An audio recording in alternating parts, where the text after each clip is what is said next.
before the long conversation. Let's do it. Welcome, DC. Good to have.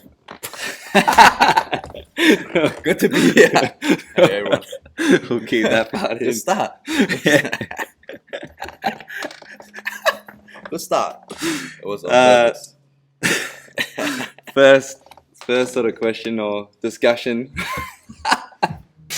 Alright, I'm done with that now. Is a bit of a backstory. So, just to give some context, I first met DC at Anytime Fitness over at Castle Hill when I was with X Team. That's right. And you did a free massage for 15 minutes, I think it was, for the everyone, for Members of the gym. members or Yeah. anyone that would be interested. Yep. And that's the first time I saw you. And I guess as I've said here, you're a lot different now than you were back then. So I guess even before that, I know you're working somewhere else. You could give a bit of a backstory and just sort of get us up to date. Yeah, That's how you sure. got here. So before that, I was just in a family business. So I came from New Zealand in the year 2013. I was studying engineering at Kingswood campus, Yep. UWS, and just because in high school I was good at math, physics, and I thought I was going to be an engineer. Yep. So long story short, I came here and I went to did one semester of engineering, and then the part that really caught me was I have to pay up front. I wasn't eligible for the hacks, Yeah. and then my dad was willing to pay. He's like, okay, if you wanna continue and study, he's willing to pay. But then it didn't feel 100%. So I sit down and talk to myself, okay, what's gonna happen 2 years from now, 4 years from now? Do I feel 100%? And the answer was no. So then I decided to stop. I was working with my dad's bakery shop, which the reason we came here because he took over my uncle's shop. And from there, which is the gym, bakery, and kind of little jobs, side jobs here and there. But that's before I got into So you came from New Zealand first, not Colombia. now Colombia. Okay. Or Cambodia. Yeah. Well, wait, so it was your uncle's business? Yeah. And then your dad took over your uncle's business? Yeah. He's still doing that now? He sold it. Yeah, Oh, he sold that now. Yes. So your dad sold that now as well? Yeah.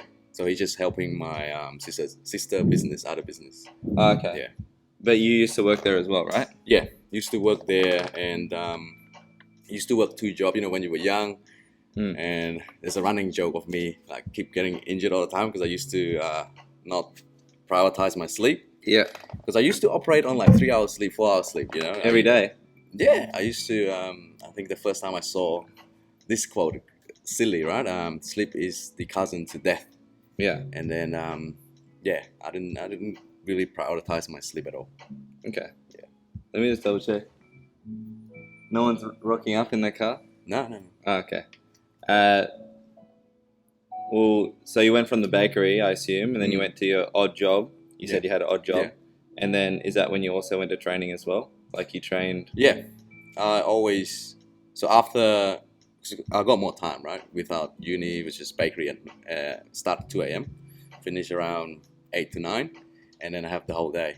Yeah. So I usually just train, and from there, I think back then was 2014-ish, and as you know, YouTube was big and foam rolling, rumble roller was start to be a thing, and then I just got the roller, start rolling out, really got into understanding the body from there.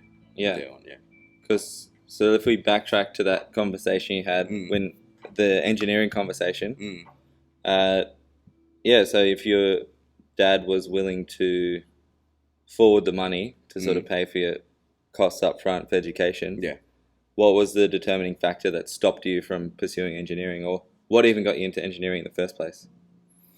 In the first place, I think I was really interested in math, calculation, and physics.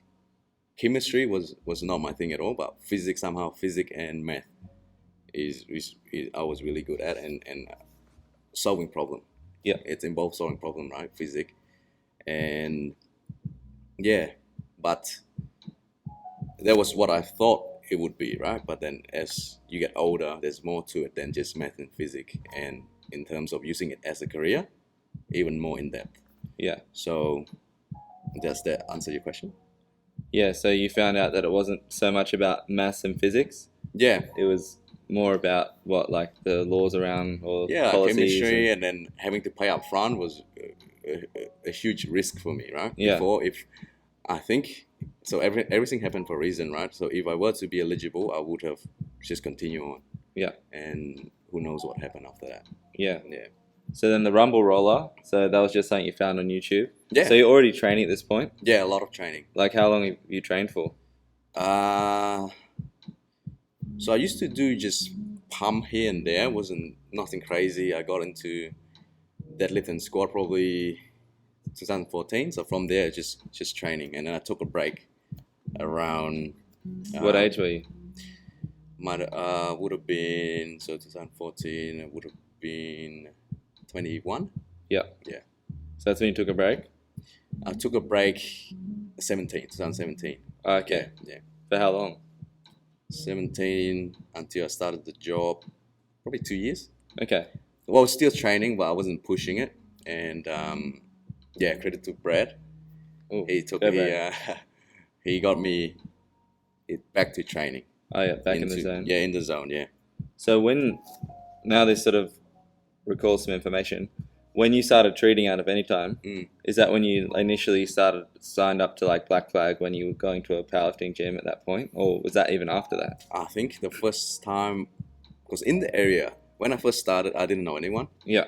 Not a single person. The only connection that, because I used to come from, before I started the whole thing, for a shoulder treatment at Inspire Physio. With Chris, and then that's when I heard about the whole Black Flag gym, and then that stuck with my mind, right? And then when I got the office here, I was like searching around gyms nearby, your usual search, and then Black Flag was nearby, so I joined. At the time I signed the contract with the room, I signed up with Black Flag as well. Yeah. And then how long after us, and that almost brings us back to present time. Yeah. Or before you sort of started massage. Yeah. How long after do you go into Anytime Castle Hill and do that massage?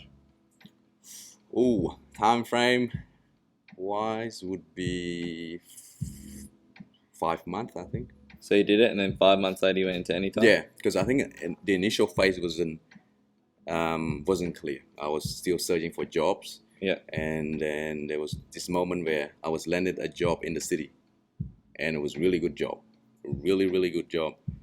Maybe I should start with before I landed the job, before I started the room where I worked. So out of school, I went out of the massage school. I went to work with a chiro. Yeah. And then, my idea is like, out of school, you want to learn, you want to gain experience, right? So I went there. I asked the chiro, "Oh, can I do assessment?" And then he said no. And I think maybe he doesn't want me to do the back assessment. Maybe I can do hips. So I stayed there, work, and then didn't come through. So I was just doing back massage all day without any education or self-improvement. So it was just like you were just doing this, but not finding out what was wrong? Yeah. Oh, so he just said, just do massage. Don't worry about what's wrong. Yeah. So I tried twice. I tried asking him, can I do assessment? No. Second time, no. And then I went off and landed another job at a physio place. It was a good physio clinic, but they wanted me to do, they didn't have clients for me, and at the time it was subcontract. So they wanted me to do advertising. They wanted me to set up a table at any times and, get clients, and then they would pay me 30% and they would get the rest. Yeah. And I thought to myself, why don't I just find a room? And, you don't want to ask me why here. And at the time, to be honest, I didn't do my backbone of research, demographics, or anything, because I don't have any business background. So I just searched and I just called. And they said something very catchy, and then I decided, that's what made my decision to go ahead. They said, okay, we have chiro, we have physio, we don't have massage therapists yet. So in my mind, like, instant business. because I used to work with Kyle, Yeah. with a physio, instant business. So when there, as you know, it's not as what I expected. So everyone's kind of under their own umbrella. Yeah. They also trying to build their business. Yeah, exactly right. Yeah. So if they don't have the client coming to them for the treatment, they're not gonna say, "Oh yeah, go see DC for massage." Yeah. They want that service. They want to give that service, right? Yeah. So that's the backstory of it. Yeah. And then, going back to landing the job in the city, they said yes. I was putting my ABN, I was putting my bank account through, and then again, the gut feeling just didn't feel right. Yeah. And then I had to sit down with myself again. Okay, do I really want to work there and here, not giving full force into the business? And then again, answer was no. Even though it would have been a better decision financially, but in the gut, it was a no answer again. Which This was the city, right? Yeah. Big clinic. I don't want to say what clinic it is, but it was a big clinic in the city. Oh yeah. Yeah. That's good. So the gut feeling was just there was no logic to it? Or there was? It was just sort the of only thing that feeling. would have been ideal is financial. Yeah. That's the only thing. But other than that, so I decided to choose to go continue and grind. Made a lot of stupid mistake, as not owning a business before. And the first year, as any other businesses, you lose money. And 5 months before I decided to go and search around different gym and actually approach them. Yeah. So you were just losing money, and then you're like, well, I've got to do something. So I got to reach out. Yeah. It might have been shorter than 5 months. I Okay. think it felt shorter than that, but I'm trying to think off the calendar. So Yeah. I'll say around 5 months. Okay. Yeah.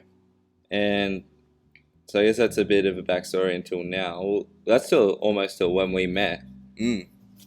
But I guess from that point forward, then as a massage therapist, obviously now it's at a much better stage. You've got another clinic over where at? Gregory Hills. Gregory Hills, and you're finding a massage therapist now Yeah. as well to work with you. Yeah. So that transition, let's say. Yeah.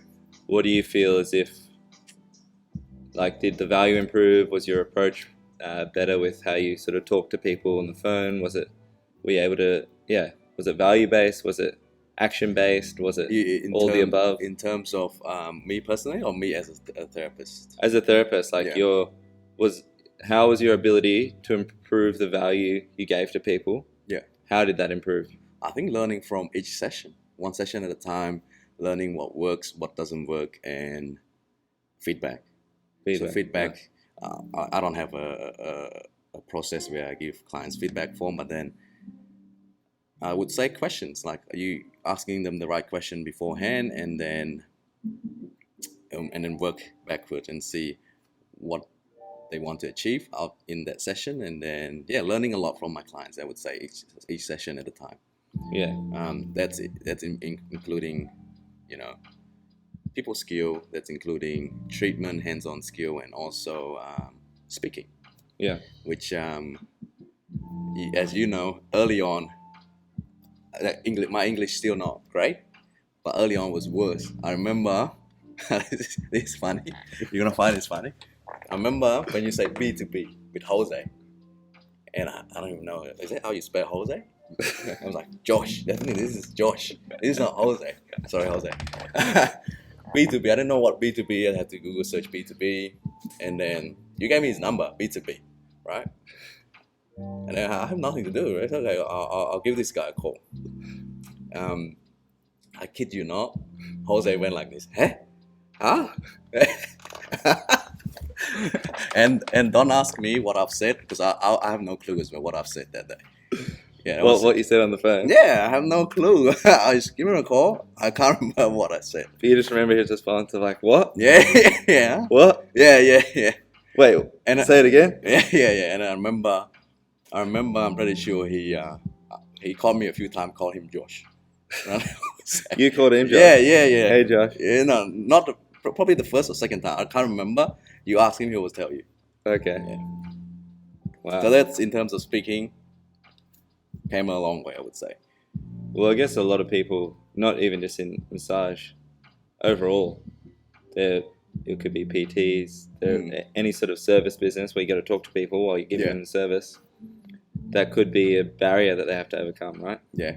Like, not even just learning how to communicate more efficiently, but knowing that you're not at that top stage yet of communication, but then still having to approach people, call them on the phone and whatnot. Like, it was challenging, but at the same time, exciting. Yeah. I think the first few times, it was really, really challenging because, one, to come across as an expert with minimal English and having to start in an area you don't know anyone, right? Except Josh. Oh, sorry. Yeah. It was hard, but over time it becomes a norm.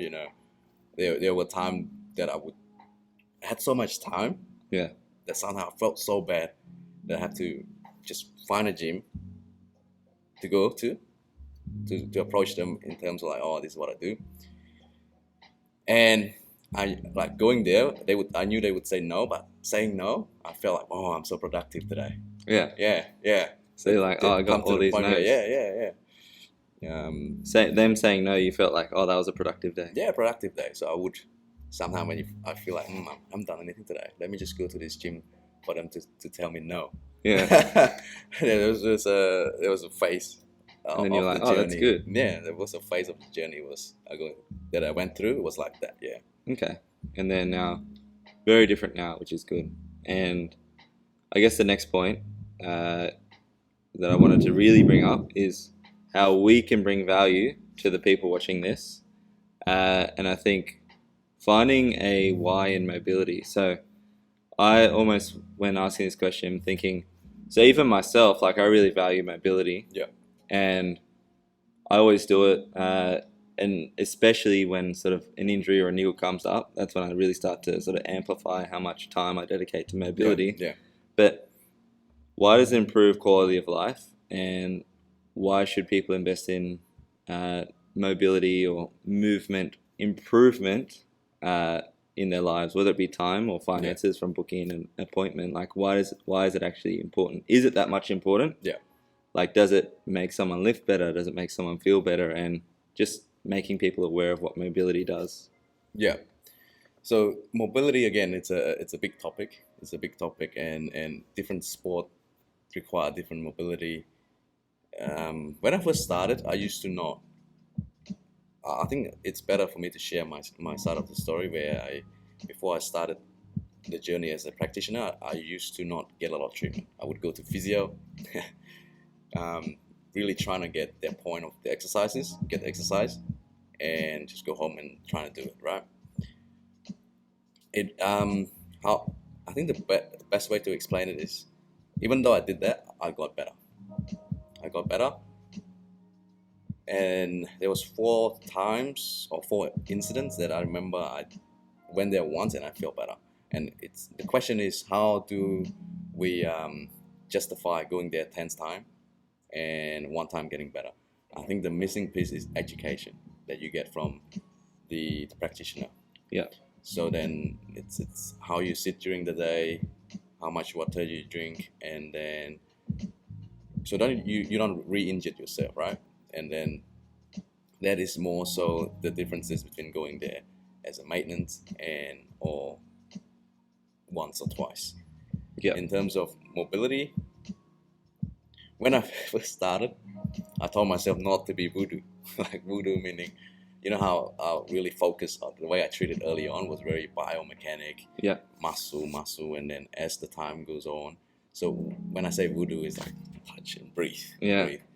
Told myself not to get into it, but the more I do it, I think there's more than just muscle. There's emotional attachment to each muscles, and at the end of the day, it's the feelings. Yeah. You, me, everyone probably get away without getting a treatment. For me, personally, I get treatment because it helps me makes better decision, and also the feelings in terms of like how refreshed I go through training and also work.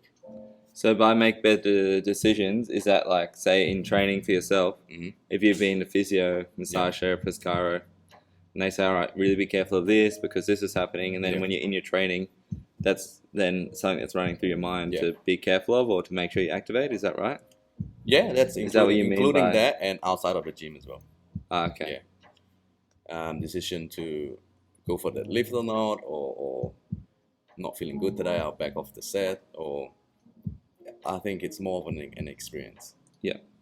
So then, what if we go back more then to less about the financial side of things of like, say, how you would book in with a physio, chiro to gain that education, not just go there for the treatment and the fix. Yeah. But then let's go into a time component now of like someone who gets a sore neck every now and then, gets a sore back every now and then, but they're sort of like, oh, yeah, I sort of train when I want as well. Like summer's coming up, I'll train. But how will someone like that see value in mobility, like those small niggles here and there? And I believe they would still see the value in gaining mobility. Yeah. But more of a time standpoint, why should they invest time into mobility? Someone who doesn't really care about it. Someone who doesn't really care about mobility? Yeah, like, why do I need mobility? What's so good about it? It's, let's say, for example, office workers, they don't really know that the issue is coming from the front of their chest or their posture or their quads, which is the front line of the anatomy train. But they would go and they explain their symptom as my neck, my upper back, my neck, my upper back.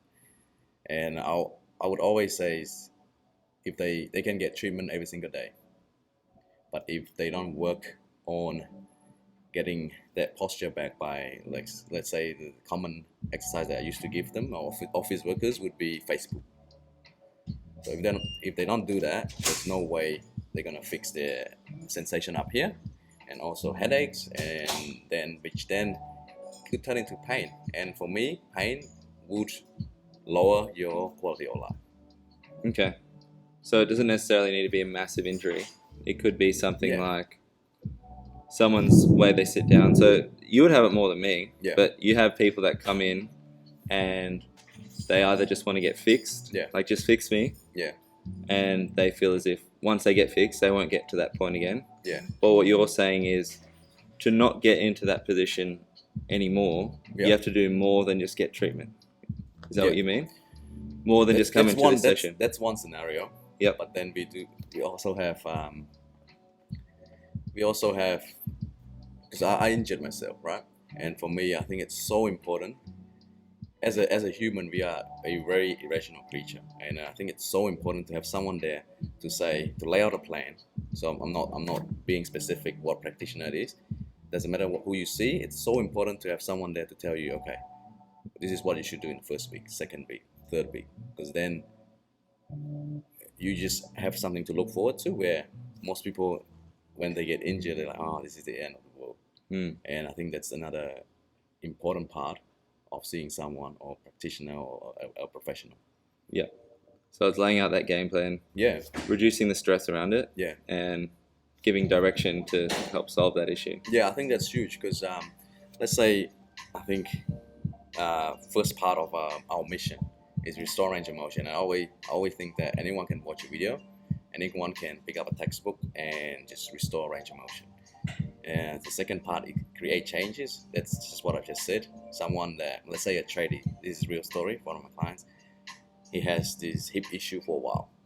He saw all kind of practitioner, and then his friend is the one that is my client, and he's always been trying to refer him to me. And all I did was, because I knew when he came in, it wasn't soft tissue issue, it was a strength issue. So I told him, all right, how about because I think the reason he wasn't going to the gym is, in his mind, he said it has to be at least an hour to train. As a tradie, time was huge, right? An hour, how are you going to go to train after working physically throughout the day, 12 hours? So all I did was shift him thinking that, and then how about you just go 20 minutes this week, next week, see how you feel. When you come in the third week, and then if anything that you didn't like, we'll change that. All I did was saying that. You know what happened after that? What? He went to the gym, and he still goes to the gym more than myself and his friend. Wait, so he goes for more than 20 minutes? Yeah, he still goes. He started taking pre-workout, and his pain was gone. Really? Yeah. But he stopped or started taking pre-workout? He started taking pre-workout, and because before he was like, fitness stuff, no protein shake, no pre-workout, nothing, and then almost a different kind of person, right? So that's like, creating change in how they look at, and I think it's the way I look at it. I think most practitioners missed that point. Yeah, they kind of look at it as practitioner to clients kind of connection. I think the secret is it should be human to human kind of connection. Yeah. When you connect to them at a human level, incredible things happen. Yeah. And that's one of the incredible story. Yeah, I agree with that as well. I think, because remember, voodoo, no voodoo. Yeah. But voodoo sometimes helps, right? I hate to say yes, but somehow it is. I don't think it's voodoo. You're not magic Yeah, doing it's just magic to them. Yeah, it's not. Yeah. Like human beings like interaction, right? Yeah. So if like you were just a robot, yep, you should be good now. Oh, you're not good. Oh well, just come back whenever you come back. Yeah. Then they're not going to feel very good about that. And like, I don't think that's really for me. Yeah. But there's a good saying. I think I told you before. People don't care how much you know until they know how much you care. Yeah. So if you care about someone, voodoo. Yeah. I think. Then they're going to take a much more serious approach about their rehab as well, right? Yeah, 100%. So then we'll go into competing now. We're just going to break it up. I got more questions there. Why are you so scared to compete? Why do I so scared to compete? I think I grew up as a very competitive person. Yeah. And short answer would be I had to get a good number to compete. Short answer. Yeah. Long answer can be I could have said like, I used to. The closest I was to compete was 2015. Like it was like full pump joy. I don't have that anymore. If it's now, it's more like trying to restore that. But if everything goes well, solid, I have more time in my hand. You hate me saying this. It's because you think time shouldn't be part of the equation, right? In terms of competing. Oh, I think it should be, but it's more so like if you saw it as valuable, then you would make the time for it. Yeah. I think the question is more so when we make time to compete. You don't have to. I'm more so just seeing your thoughts around it because not very many massage therapists are as strong as DC, let's say. And you have a very serious... I wish, man. Huh? I wish. I'm sure they are. A serious thought to sort of training hard and not just sort of training for the sake of, let's say, movement, but really seeing how your mobility... Well, you test that, right? So like your pec, for example, always seems to play up. Yeah. And it can be demotivating at times when you get a little injury or a niggle or a tear, pec tear. But you seem to keep coming back and it's good to see. I'm not saying you have to compete. I'm also just saying, let's go away from competing and more into why do you push your training significantly and not just sort of like lift numbers that are going to get you by. Okay. Because I think, short answer for that question would be I'm quite competitive. But to answer the second question, I would say I still enjoy strength training. Mm-hmm. Something about the strength pushing, getting ready, the top of the deadlift, coming out of the heavy squat. Something about the feeling I still enjoy. Yeah, I still enjoy that. Saying that though, I already told myself probably another 1 or 2 years, and I'm probably gonna put on the board the goals I want to tick off, and that's gonna be my last wave or last journey of strength. Because after 2 years or 3 years, how long, depending how long it would take, I think my ideal training type of training now would be wake up at 5, 30, 40 minutes pump, and then maybe a run in the evening or something. Yeah. And then just stay lean all year. But that's in my 30s. I'm saying this now, Yeah. things could change. Yeah. But that's part of the plan, yeah. Okay. I still enjoy strength. You enjoy strength, yeah. It does feel good. So then, what can someone do right now to improve their mobility? Let's just go through. I'd say the most appropriate thing would be to talk about common issues, because you're not going to be able to speak to someone and say like, all right, you have this wrong with you. But let's just say... Knee cave. Yeah. Knee cave. Chest to floor. So we'll go through the main ones, shoulders, hips and knees. We could go through some common issues, or it could be from a lifter to a sedentary office worker, like different sort of scenarios that, well, let's provide some value for everyone. Yeah. So we'll go with shoulders first, sedentary, and then we'll go shoulders for someone who loves chest day, let's say. Okay, in terms of they have experiencing pain or? Yeah, pain, common issue. Okay. Yeah. So I think we'll keep it simple. Right off the bat, when you experience pain, sure, we can release, make you feel better. You have to get someone to look at it and find the weaknesses in some area. And now, from my experience, shoulder and hips behave differently. Hips, you can just give someone activation before their compound lift, and you probably 80% of the time will fix the strength issue. But shoulder, a little bit more complicated because you have a lot of different joints. You have glenohumeral, you have your scap, you have your AC. There's a lot involved in the shoulder, so it needs a little more. You have to treat it a little bit more like a child. The child, you need more time with them. Let's say activation or rehab work, you probably need to do close to 5 times a week to get the result. I would say get someone that know what they're doing beside you. So like you guys, trainers that know that, okay, shoulder press or deadlift is actually going to fix the pain. And shy away from the old way of thinking rest is going to fix the issue, which is not. You can rest for 10 years. If you're not doing anything about it, you're not seeing, you're not going to train with PT, you're not going to see a practitioner, if anything, you're probably going to waste your time.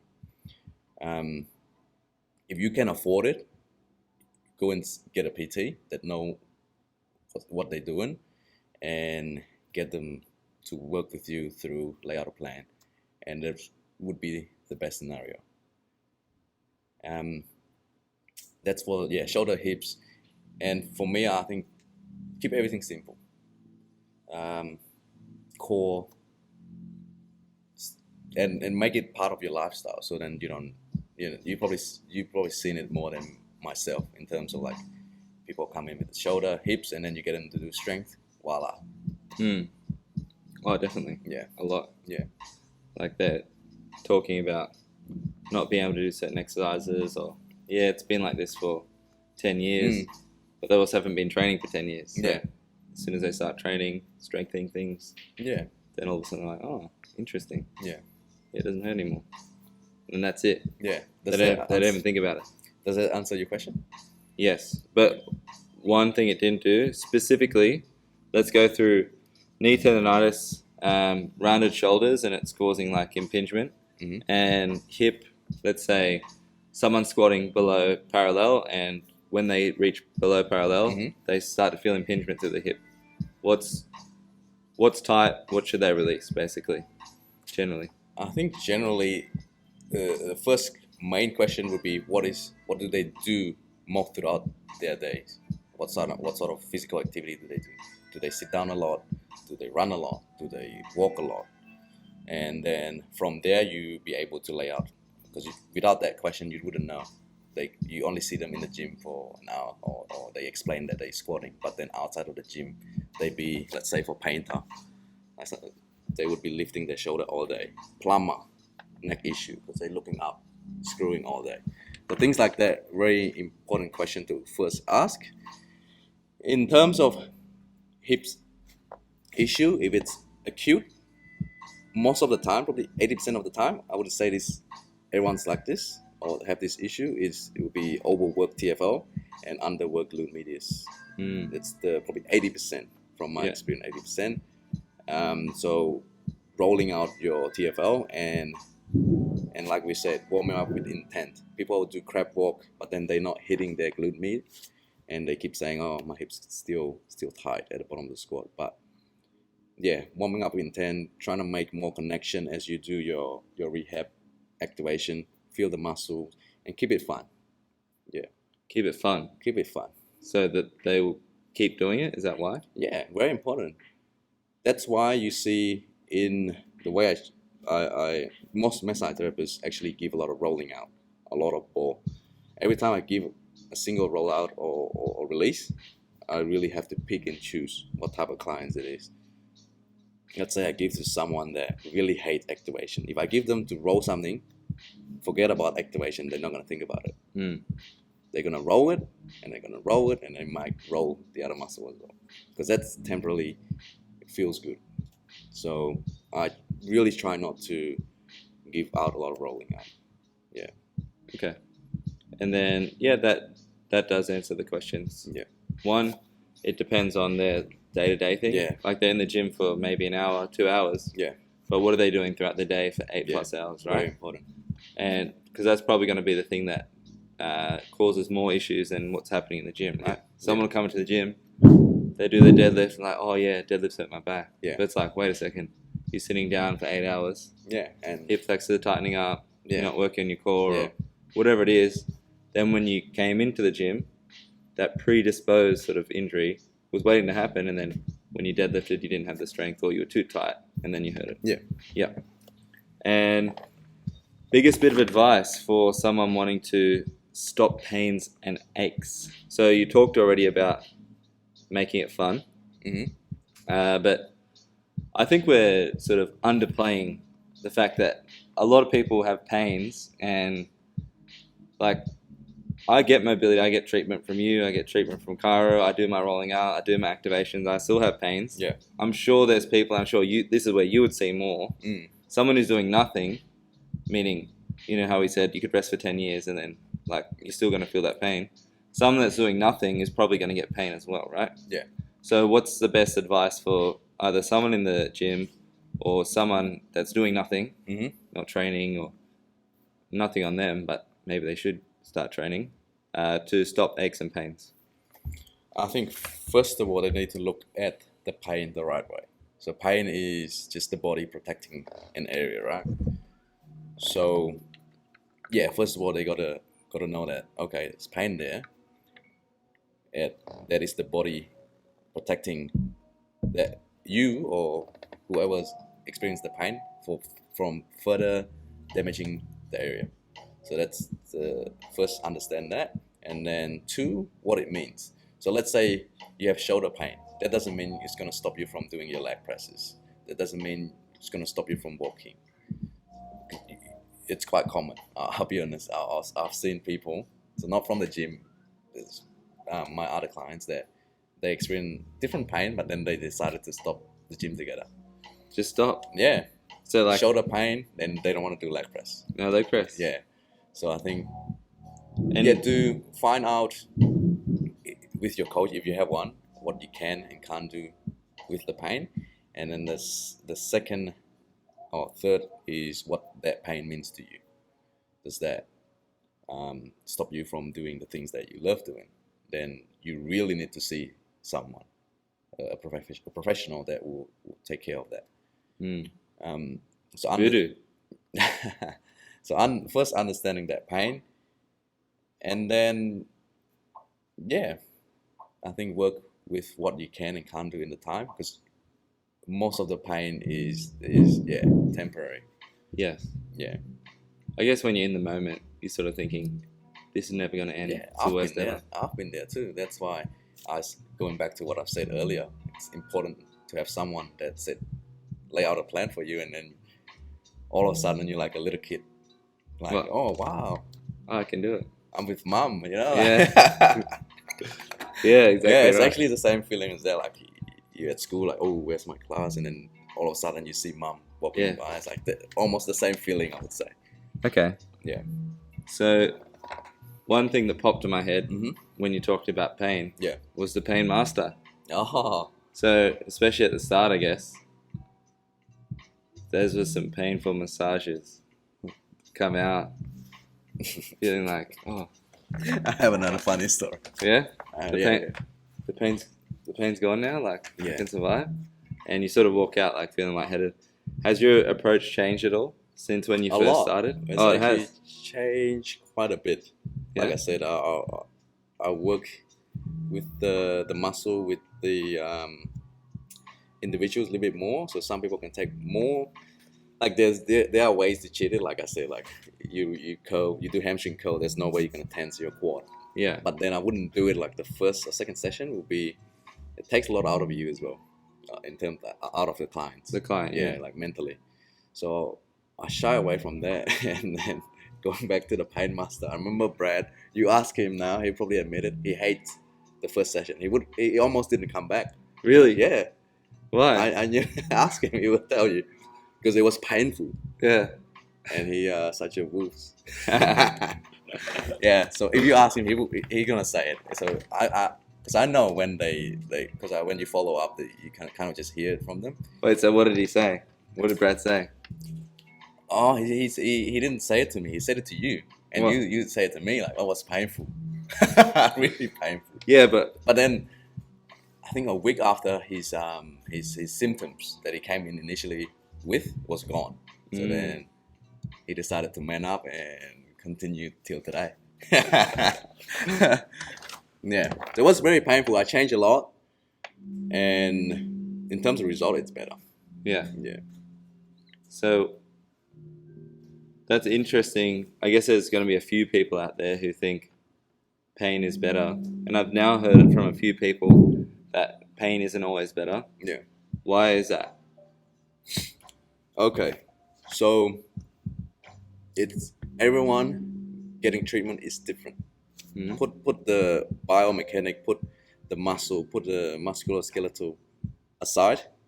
Everyone's get different feelings. Some in there seeking that no pain, no gain.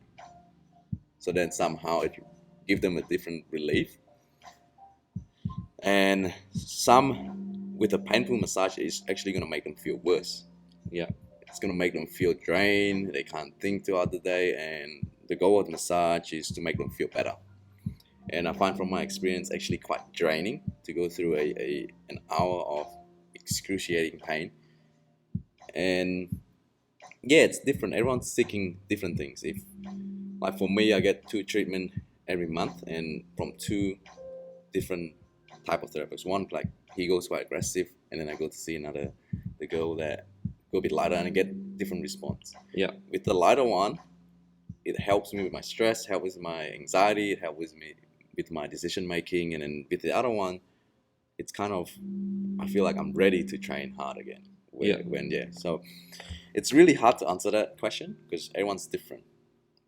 Like you, the doctor, somehow you feel like a soldier, ready to, some days everything you get different response. Yeah. I would say find someone that works for you. Everyone's different. So rather than say deep is the best, light is the best, I think just find someone that works for your specific needs and somehow makes your trainings better, your lives better. Okay. Yeah. And then I guess, well, that was a great ending line, but where can people find you for massage? Oh, so they can find me, they can visit my website at moveorigin.com.au, or our Instagram is moveorigin. And yeah, I think the website would be the best to reach out or find out more about us. And you're just over at Bella Vista around the corner from here, hey? Yeah, just 2 minutes from here. And then the other location? The other location, we are in Optimal Health. Yep. I don't know too much about the address yet, but okay. It's in the one of the town center. Town center. Yeah, there you go. All right. Awesome. Well, thanks for spending your time here on a Sunday. It was great. That was good. Good story. Didn't mess up this time. No, you didn't mess up. It's good. And yeah, you'll see DC around the gym if you're at X Gym. And a lot of UHP clients, you already know DC for his massages. So, yeah, pass on the word. If your friends need any help, if anyone else in the gym needs any help with massage, if they have pain, if they have mobility issues, then come see DC. Or not scared of pain. And I'm not scared of pain. Pain master. No, he'll change your approach. No, thanks very much. Oh, good. Thank you. See you later. See you, everyone.